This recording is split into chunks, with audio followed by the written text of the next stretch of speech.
Okay, so here's part 3, and I'm sorry the last one was so long, but I had so much to say about my health concerns. Get it all out in one video, and then hopefully I'll only have good reports from here on out. Baby's been quiet for a while, he's sleeping finally, so this is a good time to make these videos, right? Son's playing Minecraft. So, I did say I'd make a part 3 talking about me and my husband and some of the things that have been going on, and so here goes. Okay, so back in November when we went to Thanksgiving with my family in Michigan, so then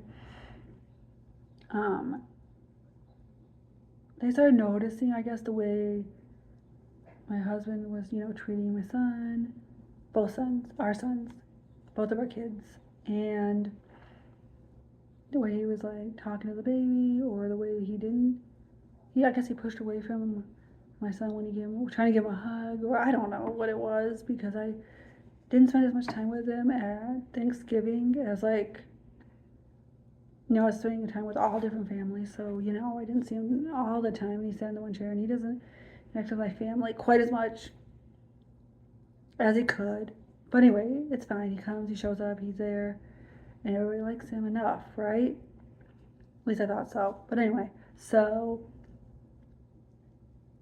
they said something to my mom, who then said something to me, who then gave me all this worry and anxiety about it, and I didn't know what to do, and I was freaking out during dinner, but trying to hide it, I guess, a little bit, but I couldn't, and my husband noticed, and so we had a discussion about it, and that brought up some feelings and some thoughts and some things that, shouldn't be mentioned. The D word came out, divorce. Anyway, so, obviously we weren't gonna do that, but, if we were, this is how it'll be, and I'm like, because we know we have lots of differences and things that we're noticing more and more. Just things that, are clearly different and stuff. Some things don't matter. You prefer your corn off the cob, I prefer it on the cob. Those things don't matter when it comes to differences. I just made that one up because it was an easy one to think about right away. But those things don't matter as much. But then, there's other differences that, if they don't get resolved or fixed or, worked on in some way, we might someday break up because of it. But it's not bad enough where you do it now. We could get marriage counseling, or we could do whatever first. But, it's never been bad enough to, make that decision, I guess. So then we've had all these life-changing events, things happening, my heart problem, whatever, everything that's going on. When we, back in 2018, when we were moving to Indiana for the first time, then 2019 with having a baby, getting a house, all these different things, getting married, doing all this stuff was happening. So, you just kind of push things on the back burner, you don't realize, and then they come up again later on, at some point. But when you're just talking about different things and you think about more, and then those things come back up again. So yeah, that happens. But anyway, we've always had these different issues, but we've been able to work through them enough to kind of push them away for now, I guess is what it is. And he's had different problems with my mom in the past, just where she said something, and then I would say something to him about it, and we'd have a little argument about it, and then we move on at some point. And so now he's just being more standing his ground, vocal about these things. When he didn't come to Christmas, and he's not coming to Easter, but he also wants to do some work, so it's fine. He's okay with not coming. Plus, he worked that Monday, and Easter's on a Sunday, so it's harder for him to he'd have to go home on Easter Sunday. It just seems like it's a lot more for him that way. But anyway,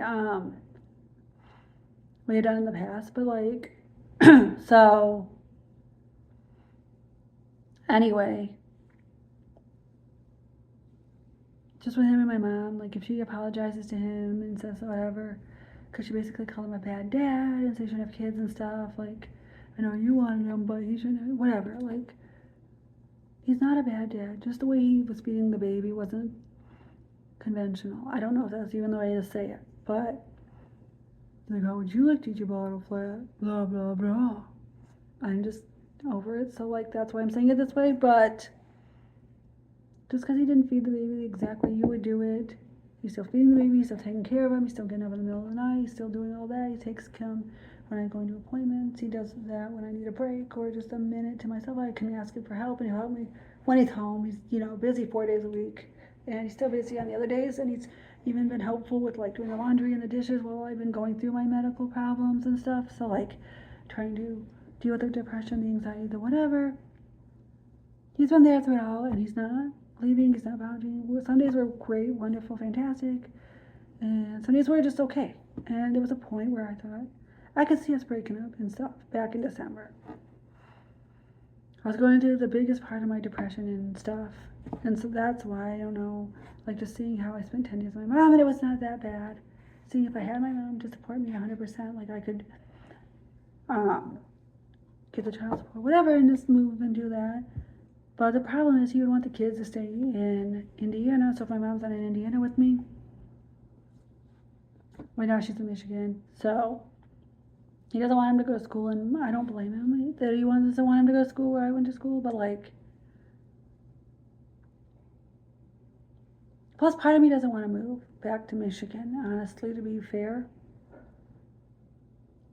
I like the church I'm at now. I like all the people there. I haven't met anybody I don't like there. They're all friendly. They're very nice. I have a lot of friends there, a lot of the older people there.